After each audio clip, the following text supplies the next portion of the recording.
It's a crossover Thursday edition of the LockedOn Giants podcast. David Harrison of LockedOn Bucs joins us coming up in just a bit. You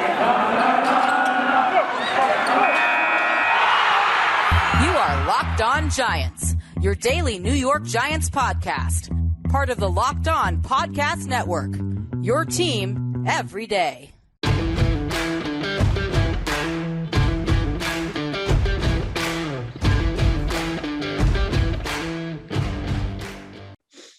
Hello, New York Giant fans, and welcome to another edition of the Locked On Giants podcast, part of the Locked On Podcast family, your team every day. My name is Patricia Traina, and thank you so much for making the Locked On Giants podcast your first listen of the day, or if you're watching us on YouTube, your first watch of the day. And before I go any further, I just have to quick apologize about not having a show on Wednesday. Just long story short, some technical difficulties. They've been worked out. And I did record a show for you for Wednesday. So what I'm going to do is I'm going to move that show to Friday so that you don't miss it. And I'll run that for you Friday. Today, we'll do the crossover show. We also have some news and stuff that I want to talk about. And I kind of teased to this in Wednesday's show, but I'm going to just come right out and tell you what's on tap. I am planning a bonus show for this weekend. It's going to be a live show, and it's going to be with special guest, the entertainer. That's right. You guys loved him on our show here, and I asked him if he would be willing to do a live show with me. And right now we are planning to do a live show on Sunday, and I'm going to put the details about that show in the show notes. There'll also be, if you're watching this on YouTube, you can find the details in the community sections where sometimes I post little messages to everybody who's subscribed and who follows the channel. So all the details will be there, and I'll keep you guys posted. But right now, that is the plan. We're going to go live, which means if you're on YouTube, you will be able to send in your questions and comments for Chris and I to look at. And if you get the Locked On Giants podcast via the regular audio podcast platforms and you want to participate, you can send in questions ahead of time like you would for Twitter Tuesday.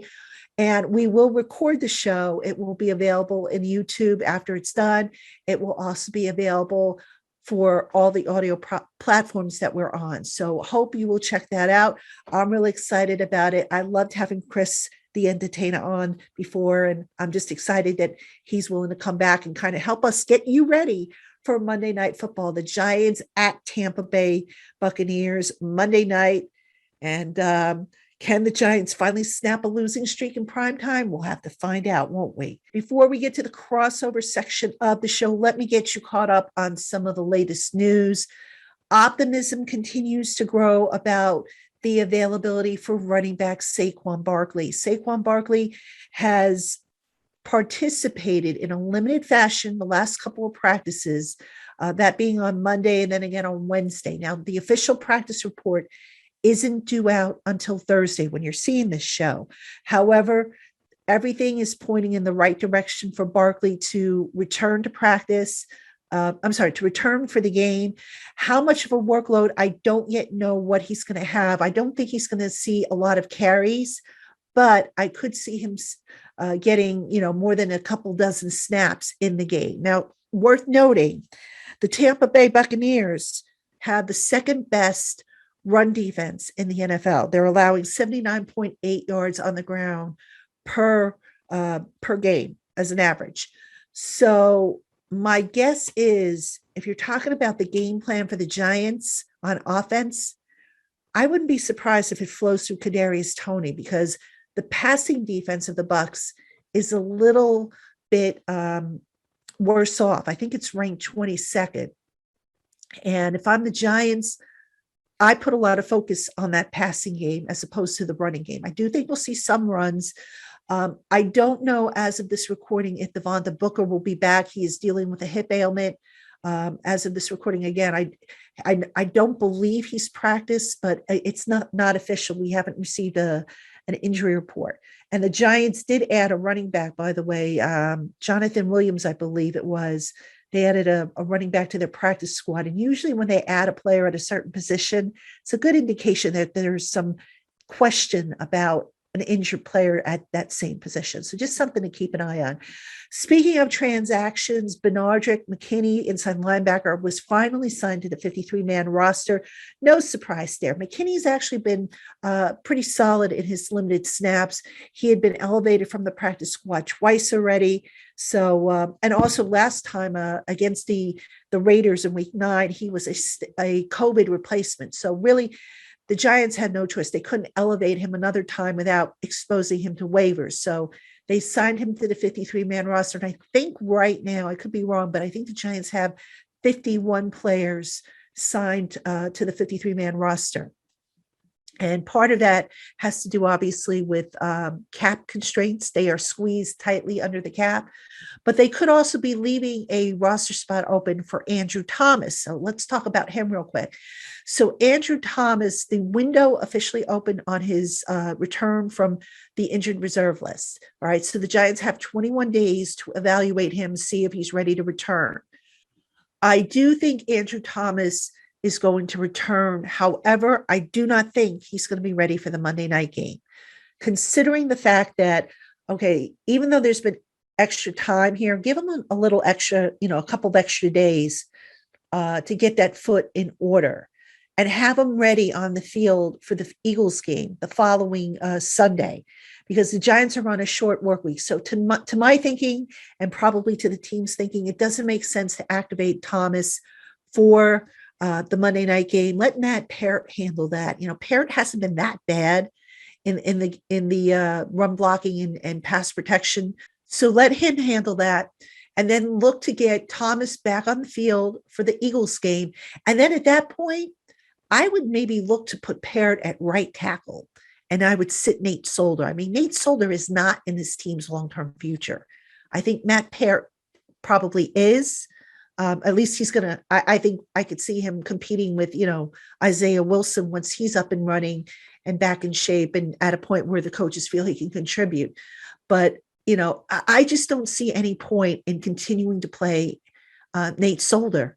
Get Parrott some experience and let him, continue to get his feet wet and just see what happens. So I'm curious to see if that's one of the changes that the Giants make. Again, that change is probably still a ways off, considering that, I don't think Andrew Thomas is going to be active for Monday, but he'll be back. I'm fairly confident he's not going to finish the year out on IR unless he re-aggravates the injury or suffers a different type of injury. All right, Giant fans, we're going to take a quick break. When we come back, we'll have the crossover segment. David Harrison, co-host of LockedOn Bucs, joins us to break down the Tampa Bay Buccaneers. Stick around. All right, Giant fans, we have more coming up on today's show. But first, if you do a lot of driving like I do, then you need to know about a fantastic new app called Get Upside. When you open an account on Get Upside, you can get up to 25 cents per gallon back on every time you fill up at the pump. And Get Upside makes it easy for you to cash out. You can choose PayPal, you can choose an Amazon gift card, you can have the money deposited direct to your account. So many different ways, and you can cash out anytime you want. And now, for a limited time, when you use our special promo code Touchdown, you can save up to 50 cents per gallon on your first fill up. So that's twice the normal amount. Again, that's 50 cents off per gallon on your first fill up with our promo code Touchdown when you sign up for your Get Upside account. You can download the Get Upside app from Google Play, from the iTunes store, and signing up for an account is really easy. It takes just a few seconds, and the savings do start to add up. So check it out. It's Get Upside. Our special promo code again for that bonus is Touchdown. And welcome back, everybody, to the crossover section of the LockedOn Giants podcast. I am Patricia Traina, and joining me now is LockedOn Bucs co-host David Harrison. He is here to help us break down the key storylines of the Tampa Bay Buccaneers and give us some insight from the last time we spoke to him way back in the summertime. David, thanks so much for joining me. I appreciate the opportunity. Monday Night Football. What better way to reignite this matchup? Yeah, and it's the second year in a row the Giants are not only facing the Bucs, but also on Monday Night Football. They faced them last year, and Giants very, very nearly came close to upsetting the Bucs at MetLife Stadium. This year, of course, the game will be down at Raymond James Stadium. So a different setting, but nonetheless, the same intrigue. Right. Yeah, absolutely. I mean, especially with the way the Tampa Bay Buccaneers have been faring the last, 2 games, 2 out of the 3 weeks with their bye week included there, and nobody happy about the way they came out of their bye week. So I know the Giants are looking to come out of their bye week a little bit better, and maybe be the second NFC East underdog in a row to upset the Super Bowl champions, which seems to be potentially part of the problem. Is it's in the media calling them Super Bowl champions is one thing, but hopefully the locker room is understanding that they're no longer the Super Bowl champions. It's a new season, and they've got to find that second gear, I guess, as everybody likes to say, and really knuckle down, because they're getting everybody's A game. Yeah, for sure. So let's start there, actually, with a big picture type of breakdown from you. The Bucs have lost the last 2 in a row, both on the road. What have you seen from them? Is there a common thread, or what's going on with them, and how have they been responding this week? I know it's early in the week, but what's been the response from them?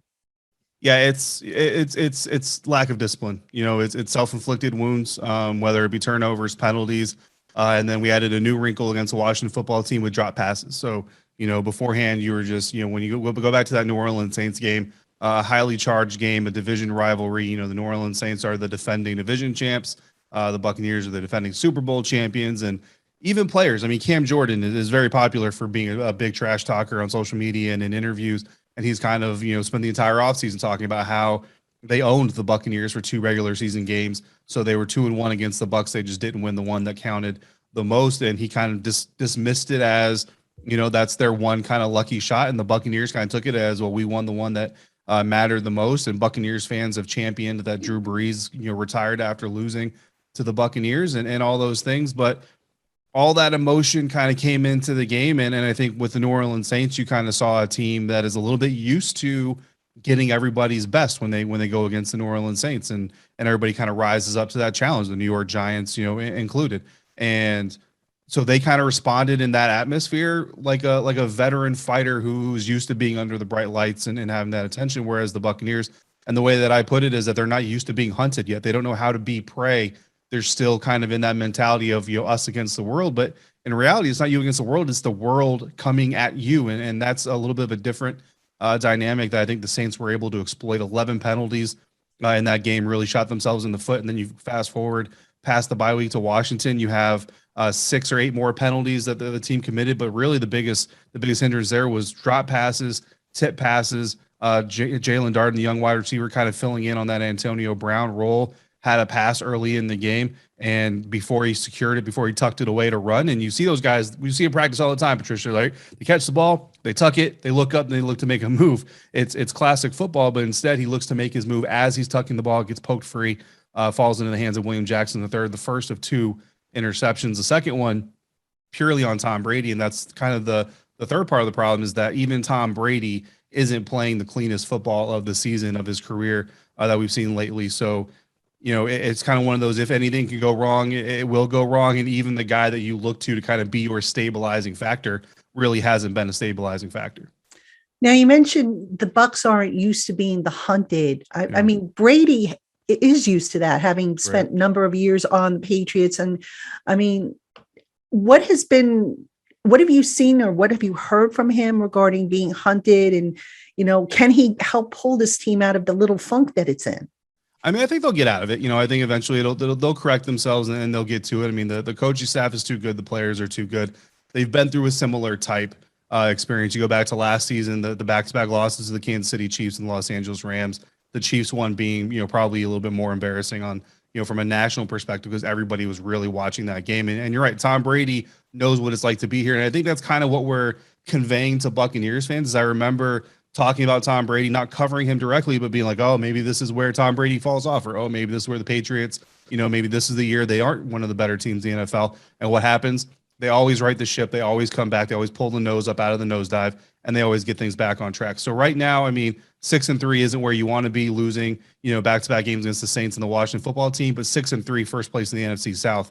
If that's your bad news, there's a lot of teams in the NFL that would love to have that kind of bad news going on around them. So the panic button, you're not even lifting the lid on the panic button right now, but another loss, a third straight loss, and to a New York Giants team that even coming off of a win against Las Vegas Raiders, and they're not going to be considered a team that should quote unquote compete with the caliber of team the Buccaneers are expected to be, even with some of the injuries. So another loss here, and you might lift the latch on that panic button. But I think that's what they've got to do, is they've got to just kind of get back to basics, get back to the fundamentals of the game, because even against the Washington football team, the game plan, so to speak, wasn't necessarily the problem. I mean, Leonard Fournette has an early drop that leads to a turnover, leads to a punt rather, and then again, you have the 2 turnovers early on, and then from that point on, they kind of just go into this mode of abandoning the run.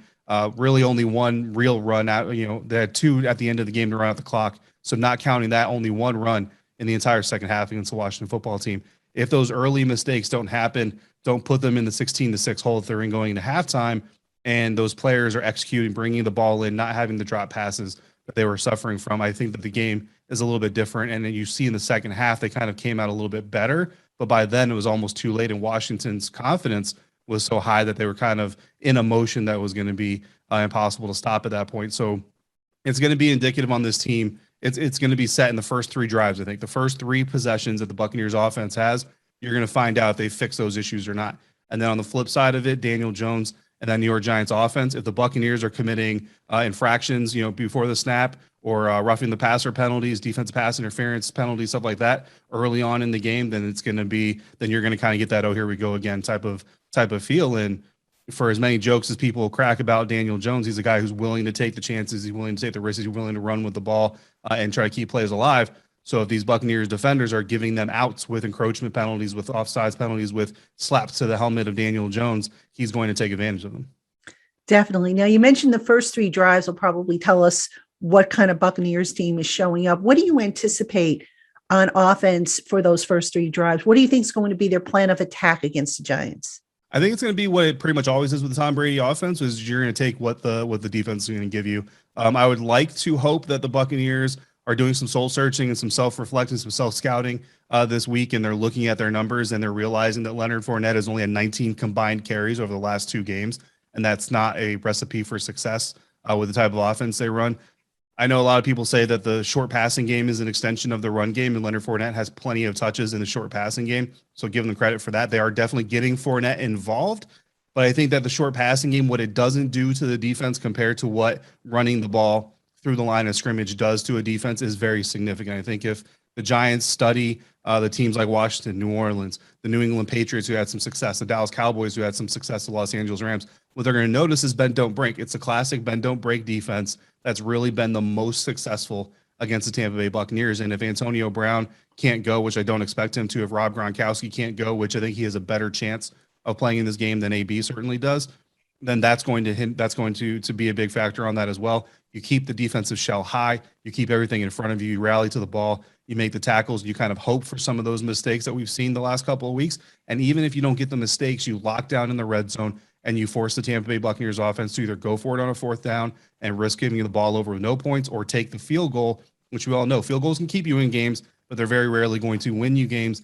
And then you rely on Daniel Jones, Sterling Shepard, if Saquon can go, whoever else, Darius Slayton going up against his old college teammate Jamal Dean. Maybe this is a game he kind of gets back in the mix. I know he's a little bit lower there on the team reception and yards chart than maybe we expected earlier in the season, but maybe this is a game they get him going a little bit and put some pressure on that Buccaneers team to force it down the field and put some points on the board.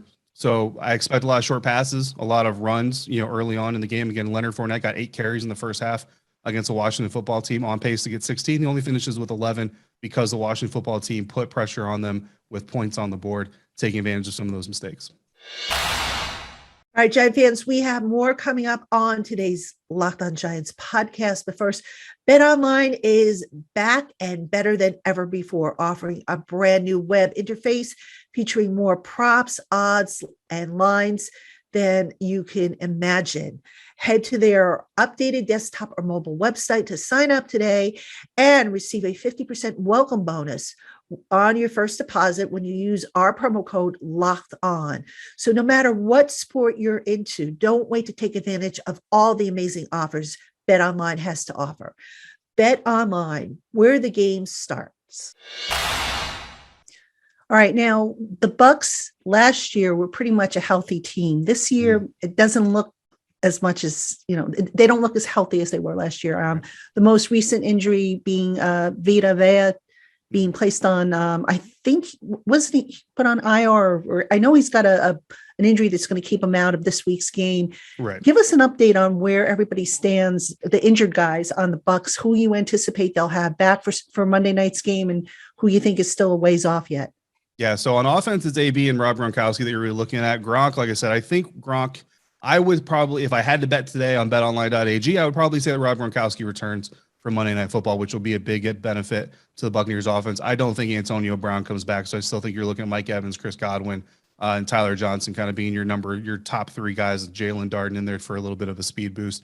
Scottie Miller is a guy that Coach Arians kind of talked about. I don't have enough information to really confidently predict whether or not I think he'll be back on the field. It would be a huge gain for the Buccaneers offense to get him back as well. And the defensive side of the ball, that's really where things have kind of gone. I saw a Giants fan on Twitter actually just Tuesday afternoon tweet that basically the Giants are going to be facing a practice squad defense against Tampa Bay. I wouldn't go that far, but it definitely is very, very depleted. Vita Vea, I do expect to miss this game. It's a bone bruise and an MCL sprain. He's not on the IR as far as I know, but that's the expectation as last that I've heard is kind of a couple of weeks. That's basically what we're being told. So, of course, obviously I could bleed into 3 weeks potentially, or maybe he comes back 2 weeks from now, but I don't think anybody expects him to play on Monday night against the Giants, and that's going to be huge, especially if they can get Saquon back and potentially take advantage of that hole there in the middle. In the secondary, Sean Murphy-Bunting is closer to coming back, I think, than Carlton Davis. Still not sure either of those guys come back for this game, but those are kind of your biggest injuries right there, and that's where the secondary,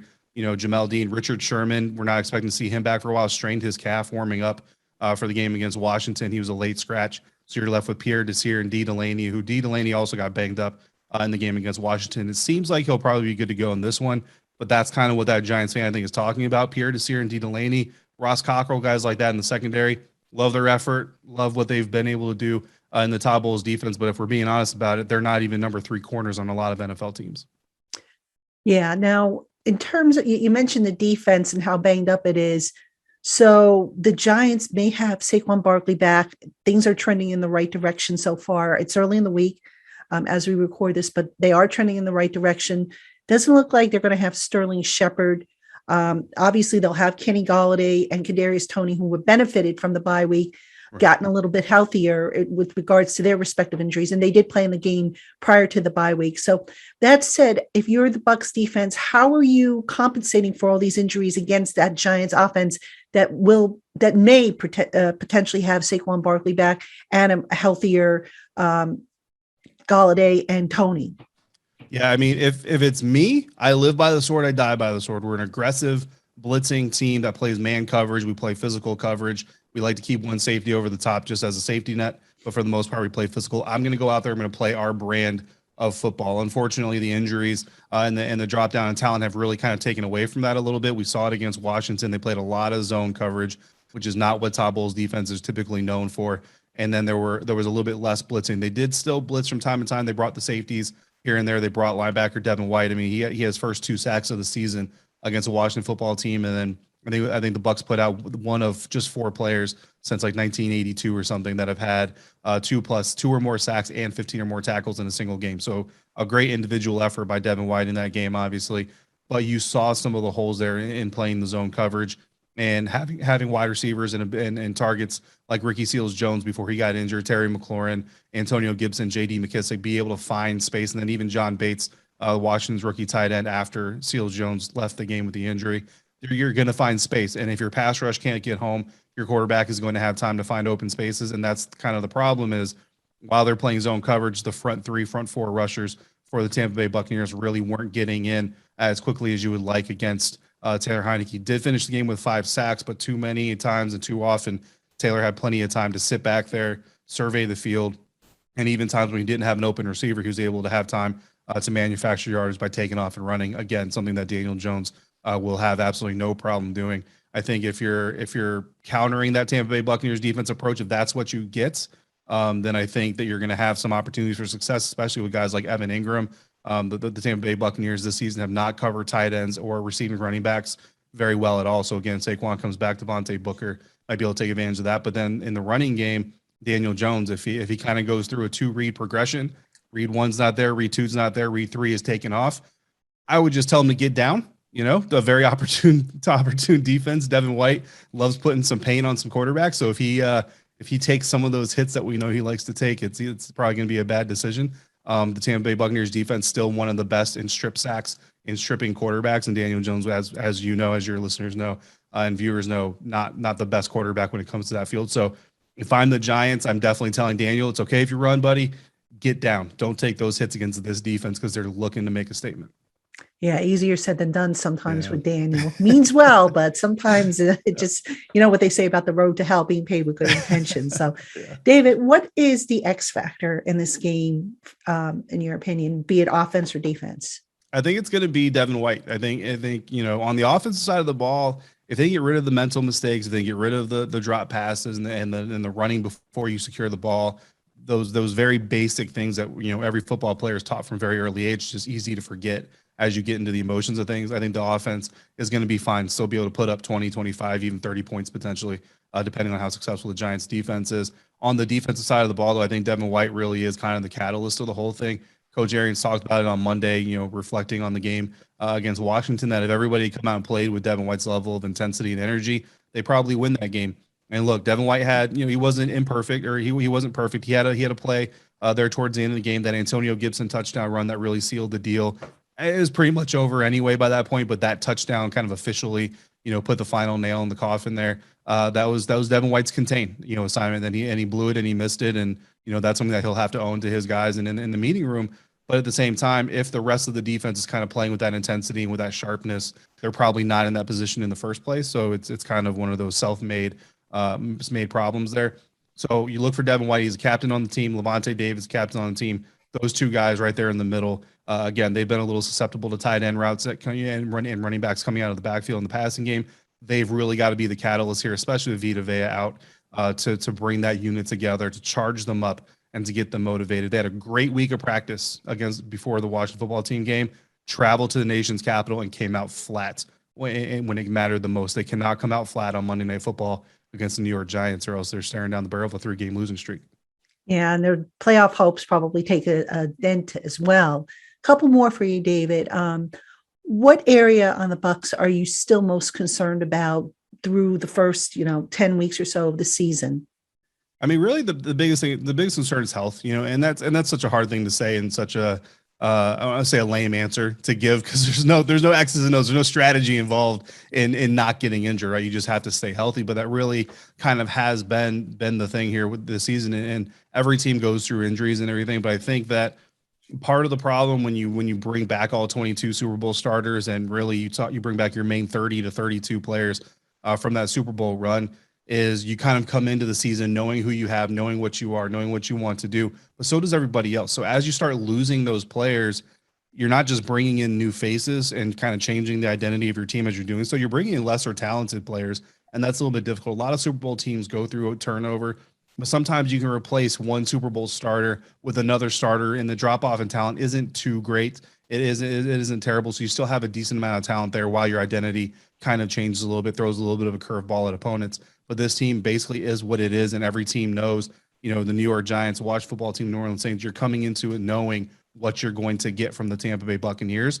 The problem is you're getting it at a lesser quality because of the amount of injuries that have been taken off the field. And those guys, they're playing well. Some of them are even elevating their typical level of play, but it still just isn't up to the brand of football that you're used to seeing from the Buccaneers defense, especially during that stretch. And then the offense without AB and Rob Gronkowski definitely looks different. So that's kind of my concern. The second concern, I think, which would be more strategic, is just the Buccaneers' tendency to abandon the run game when they fall behind. I think that plays right into the hands of the defense. You pretty much tell them exactly what you're going to do, and you don't force them to cover the entire part of the field. You don't force them to cover from the line of scrimmage back. They can pretty much cover from 5 yards off the line and back, and don't have to worry about the rest of it. And you're not hitting those body blows. You're not really punishing anybody. And then when you try to hit those deep shots or play action, there's really no benefit there because, again, you're only running the ball once in the second half because you're down 10 points. It's really not an effective play calling scheme as far as I see it.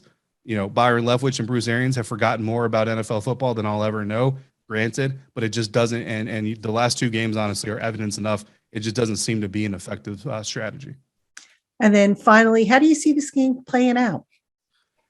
Yeah, that's going to be a tough one. I still got to lean Buccaneers. I still got to go talent over trends, right? Because we've seen this from this Buccaneers team before. They've come in and they've had some of these struggles before, but they've always been able to kind of right the ship. And I look back to last season again, the 2-game losing streak.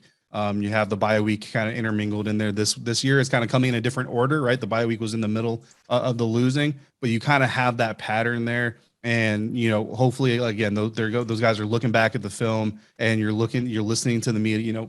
Players like to say they don't listen to the media and read me. We all know that they do. They definitely read there. And not for nothing, Devin White sent out a tweet this morning that very eerily could be a response to something that we said on the LockedOn Bucs podcast. Not saying it is, but it very well could be. And, so these guys know what people are saying about them. And you kind of have to hope that, the heart of a champion doesn't like being insulted or being, put down or being, critiqued in that kind of a way and being called a disappointment. And hopefully the message is kind of getting through a little bit, and really they're just holding each other accountable this week as they get ready. And honestly, the loss of Vita Vea and him not being on the field could actually, we've seen it plenty of times in the NFL before, could actually elevate the play of some of the people around them as they try to make up for that key loss. So I'm still going to lean Buccaneers on this one, but I got to admit, I wish it wasn't the Giants coming up in this week, because the Giants are always a hard out for the Tampa Bay Buccaneers, especially in modern football. You mentioned last year as well. So you kind of wish it wasn't the New York Giants coming up this week and in the midst of all this stuff, but that's what it is. And that's what gives me more pause. But I think at the end of the day, I'm probably still going to end up going with like a 3 to 5 point margin of victory for the Buccaneers. All right, I'm going to give you a couple of quick stats before we call it a show here. The Giants on Monday Night Football are 25-44-1 overall. Mm-hmm. And on road games, they are 16-31-1. Coming out of the bye week, they are ranked 27th in terms of win percentage. They have a 42.5% post bye week win percentage. So they're 17-23. If we go by trends, not very promising for the Giants, but hey, that's why you line up and that's why you play the game, right? Exactly. So going to be a good one. The Giants have played the Bucs close the last couple of times, and getting healthier. Hopefully they don't have that post bye week hangover, and they can come out and fire up and keep it at least competitive, as long as it's not a blowout. That would kind of stink if it's a Monday night blowout. We'll see a good game no matter who wins, right? I think so. So. All right, David, great stuff. Giant fans, don't forget to check out the LockedOn Bucs podcast. I will be talking Giants with David, be breaking down the various things with the Giants on his show. And that is part of our crossover Thursday series that we do every week here on the LockedOn NFL network. So check it out. Thank you again for making us your first listen of the day or your first watch if you're watching us on YouTube. For David Harrison, I'm Patricia Traina, and we will talk to you again tomorrow, Giant fans.